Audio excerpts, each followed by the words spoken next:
E acaba de sair a informação, tem respaldo no Vasco, sem pressão. E final feliz, negociação avança e o futuro no Vasco deve ser concretizado. Salve você antenado aqui no canal, meu nome é Lineker Biondi, estou chegando nessa quinta-feira com todas as informações para você que é torcedor vascaíno e claro, já estou a caminho de Salvador para fazer a cobertura de Bahia e Vasco, credenciamento aprovado, estarei na coletiva mais uma vez de imprensa e vou falar para você, hein, vamos estar falando com o Fernando Diniz pós-vitória ou pós mais uma derrota? Quero entender o que você está achando sobre o trabalho do Fernando Diniz e, claro, vamos falar também o que a diretoria do Vasco pensa sobre o trabalho do Fernando Diniz, tá?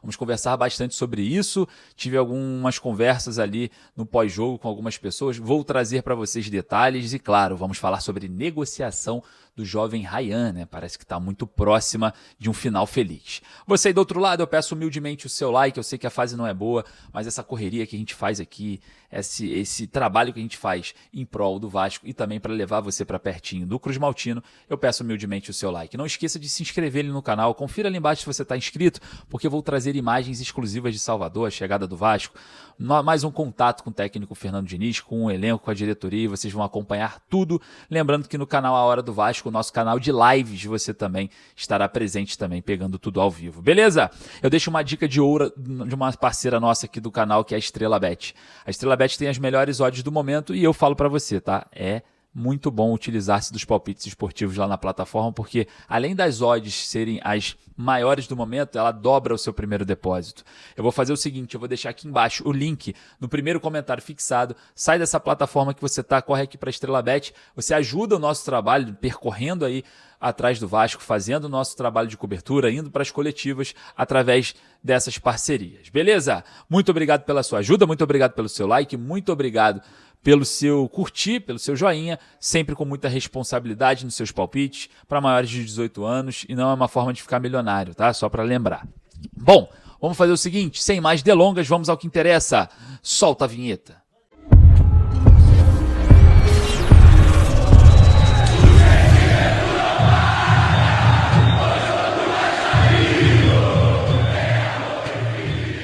E acaba de sair a informação, tem respaldo no Vasco, sem pressão. E final feliz, negociação avança e tem muito otimismo no Cruz Maltino. Bom, você torcedor vascaíno, eu peço para você humildemente o seu like, muito obrigado pela sua presença, vamos falar diretamente com você aqui, direto de Porto Alegre, né?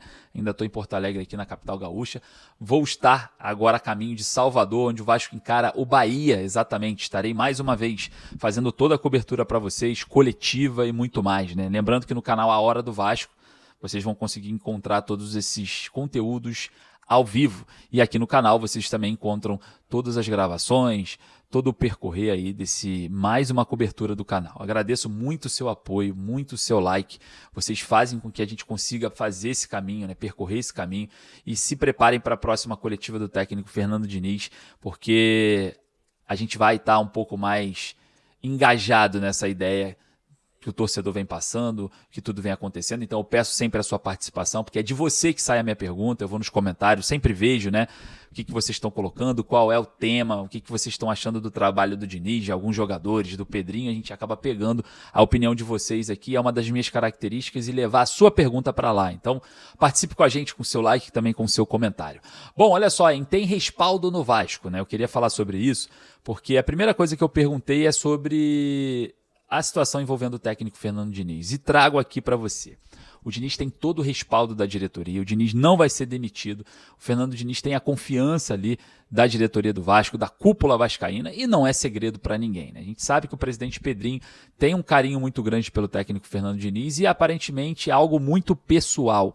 E quando a gente fala de algo muito pessoal diante do presidente do Vasco, que é o Pedrinho hoje, que comanda, né, o futebol do clube, entra-se algumas questões que não se vê resultado, né?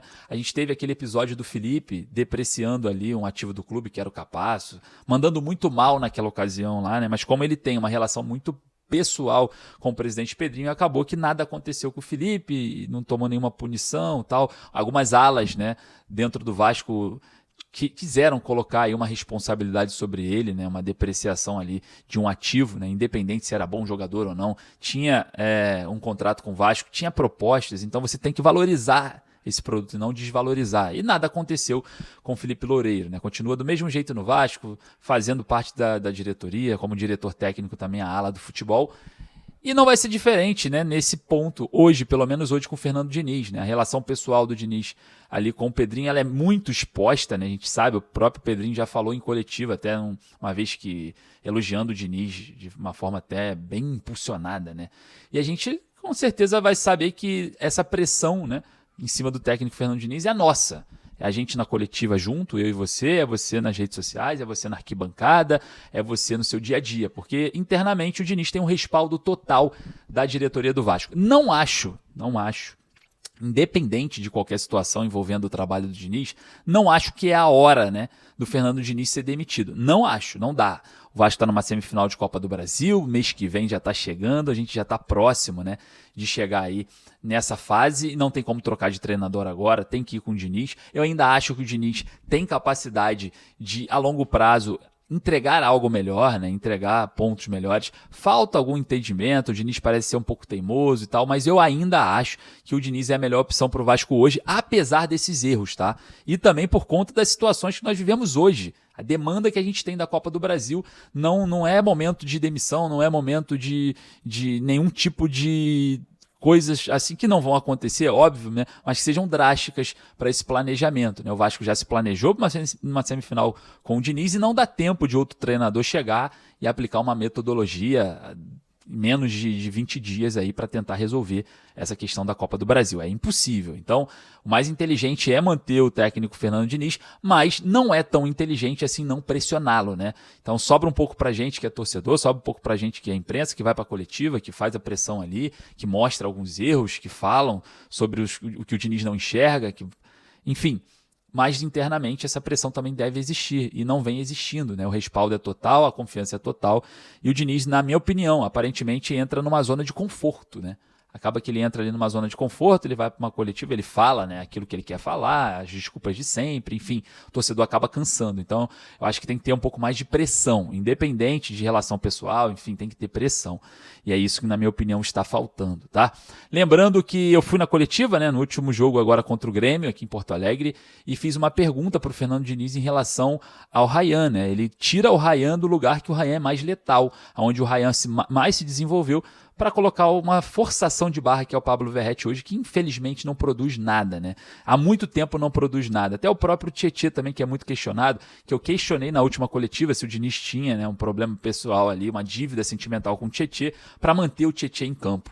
Enfim, perguntas um pouco ácidas, mas respondidas pelo Diniz de uma forma muito mais de levar para um lado de desculpas do que de soluções. Eu vou deixar aqui a minha pergunta para o técnico Fernando Diniz nessa última coletiva sobre esse erro, né? Essa análise de erro. A gente fica muitas das vezes num tom de cobrança, mas muito mais de alerta, né? Porque a nossa missão é ir lá e tentar mostrar para o treinador o que está de errado para ele mudar e as coisas melhorarem para todos nós, né? Essa é a missão.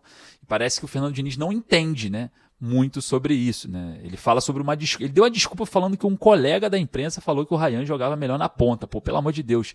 É só ver os números, né? O Ryan é muito mais produtivo jogando como centroavante. E já demonstrou isso. Quando estava como centroavante, o Vasco arrancou. Teve uma arrancada aí de várias vitórias. Mas vamos ouvir o técnico Fernando Diniz na minha pergunta, fazendo essa cobrança de uma forçação de barra do Verratti, né, condicionando o Ryan a ficar cada vez mais longe do gol adversário. Boa noite, Lineker Biondi, canal A Hora do Vasco. Eu queria entender o que você pensou em relação ao Ryan nesse jogo, que é condicionado pelo Verratti um afastamento dele da zona mais perigosa do campo, que é a grande área. Você impulsionou muito o Ryan durante aquela sequência de vitórias, jogando como centroavante. E hoje a gente observou que o Ryan era mais um assistente de lateral, estava acompanhando o Mar o jogo inteiro, e quando não acompanhou, o Amuso foi lá e fez o segundo gol.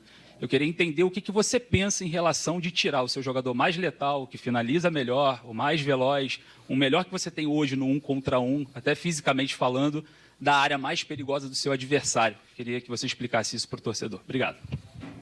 Então, a explicação para isso não é difícil. A melhor jogada do Ryan, as duas melhores jogadas do Ryan, foi quando ele jogou de ponta, não de centroavante. Então, o espaço que tinha para ele jogar, hoje melhor, mesmo se ele tivesse centroavante, muito provavelmente tinha tirado ele para o lado, para poder jogar, porque a gente não conseguiu jogar pelo corredor central. Então, eu não acho que hoje, se o Ryan jogasse por dentro, ele teria feito uma partida melhor do que ele fez hoje. E ele não ficou de assistente de lateral. Ele pouco voltou até a última linha lá. E o lance que ele, como você mesmo disse, foi o Marlon que fez o gol. A gente perdeu, não teve nada a ver com o Ryan. A gente perdeu uma bola, estava no nosso pé, a gente perdeu uma bola e teve um contra-ataque. Então não era o Ryan que ia marcar o ponta. Ele uma vez marcou o ponta do adversário. E eu nem trouxe o Ryan para acompanhar o Marlon. O Ryan praticamente veio até o meio, fechava, e se a gente roubasse a bola, era uma condição de contra-ataque. Mas, obviamente, isso não impede dele jogar, muito pelo contrário, de centroavante, como ele vinha jogando.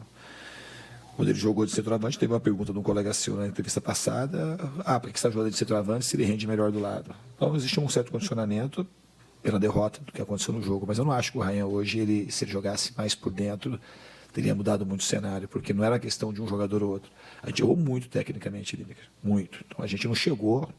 Se ele estivesse na frente, a gente ia chegar pouco. A gente chegou pouco com o Ryan na frente, que ele teria feito hoje de muito diferente se a gente não conseguia entrar com a bola de uma maneira mais clara no último terço do Grêmio. Então, quando a gente entrava, a gente estava errando a maioria dos passes e cedendo contra-ataque. A gente jogou errado hoje e mal. As duas coisas. Principalmente o primeiro tempo. O segundo tempo, a gente, quando voltou de uma maneira mais equilibrada, mas a gente tomou o gol, a bola que estava no nosso pé, a gente cedeu para o adversário, cruzaram, raspou no Robert Renan, tirou o Barros da jogada. E aí o jogo com 1-0 o Grêmio, acho que ele fez um primeiro tempo bem melhor que o Vasco. E jogou o segundo tempo melhor também. Mas o primeiro tempo foi uma diferença muito grande. Finalizaram 16 vezes no primeiro tempo. Acho que 4 ou 5 no segundo. A gente precisa melhorar. Mas não acredito que foi por conta do Ryan, ter tirado o Ryan da zona central e ter colocado ele na ponta. Bom, é muita desculpa, né? É muita desculpa. Eu falo pra você que é um pouco cansativo, né? Mas, enfim, vamos continuar nessa luta. Jogo contra o Bahia, espero que vença, né? Não quero ir pra coletiva de um tom um pouco mais forte, porque se o Vasco perder é o que deve acontecer, porque são 5 derrotas consecutivas e, de fato, o tom vai ser um pouco mais pesado, né? Então, espero uma vitória para que fique tudo tranquilo, o Vasco se recupere, a gente vá para a Copa do Brasil muito, mas muito mais tranquilo do que propriamente da forma que está. E, claro, vamos falar aqui sobre negociação avançada. Final feliz no Vasco? Parece que o Ryan está aí terminando, né, a sua negociação com o Vasco para renovar o seu contrato até 2028. A ideia do Vasco é ter musculatura, ter tempo contratual, ter autonomia numa futura negociação. O Vasco que tem com o Ryan aí a maior venda da sua história sendo prevista para esse ano de 2026. Mas todos nós sabemos que a Europa é o caminho mais próximo diante dos interessados. E também que na Europa a temporada começa no meio do ano. Então, provavelmente o Ryan consiga ficar no Vasco até o meio do ano e o Vasco tende a fazer essa renovação contratual, porque o seu contrato com o Vasco, entre Ryan e Vasco, vai até o final do ano que vem. Então, só para você ter uma ideia, quando abre a janela de transferências na Europa, o Ryan já pode assinar um pré-contrato e o Vasco ver navios. Então essa negociação agora começa a se concretizar nos seus últimos passos para o Vasco ter musculatura, ter poder de negociação dentro do mercado para conseguir aí ter um retorno financeiro interessante. Queria agradecer mais uma vez a sua presença, lembrando que daqui a pouco eu estou chegando em Salvador, você terá imagens exclusivas do hotel em que o Vasco vai estar hospedado, da chegada do Vasco, da chegada do Diniz, da chegada da diretoria, a gente vai estar em cima do lance, trazendo para você, abordando, quem quiser falar com a gente também, vamos chamar ali alguém da diretoria para dar uma explicação para vocês, então vocês não perdem nada, beleza? Muito obrigado pela sua presença, peço para você deixar o seu joinha, um forte abraço e saudações vascaínas.